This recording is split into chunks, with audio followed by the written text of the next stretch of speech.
So the third step in planning your laser eye surgery is to ensure that all of the treatment options have been laid out for you and addressed in relation to your needs. So the surgeon will come up with a treatment recommendation for you, but it's actually part of their duty of care to ensure that they've laid out all the alternatives.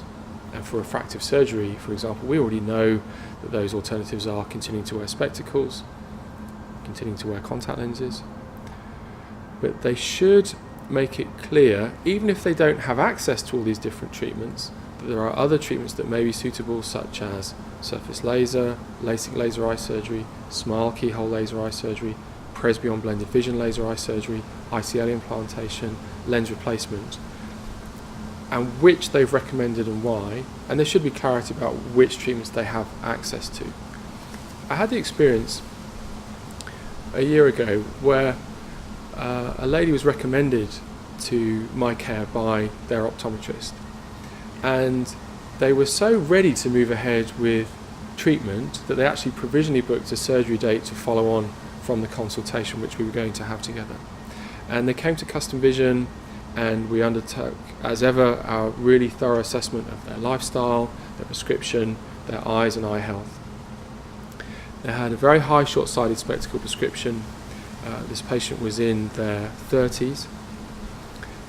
For one of their eyes, we could comfortably achieve the correction with a SMILE laser eye surgery treatment without compromise, beautifully safe.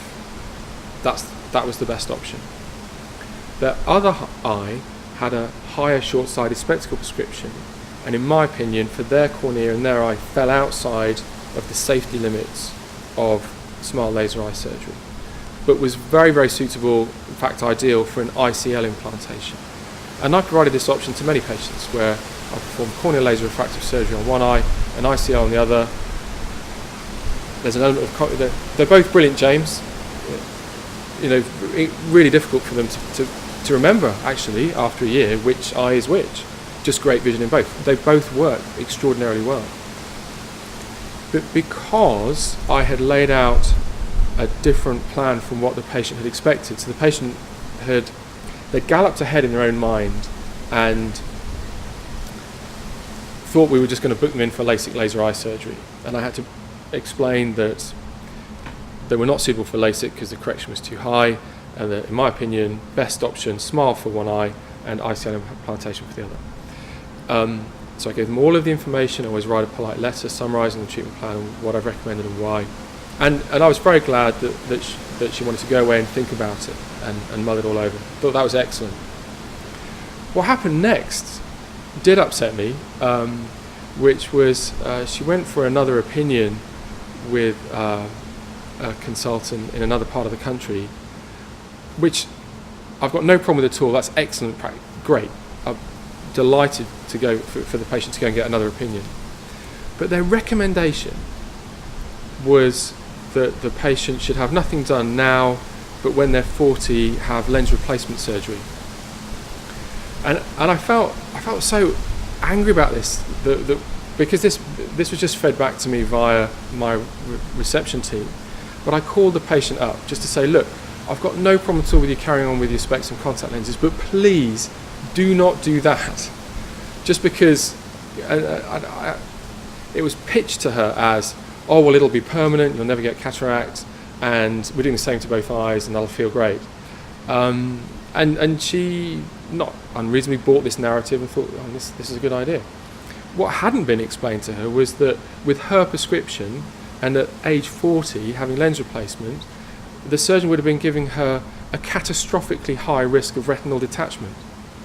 That's just a fact. There's literature to support that for that level of prescription, with retinas as hers looked, undertaking lens surgery at that young age, you materially increase the risk of retinal detachment, not just triggering it. It's a higher risk than if you're undertaking cataract surgery on someone of that nature in their 60s or 70s.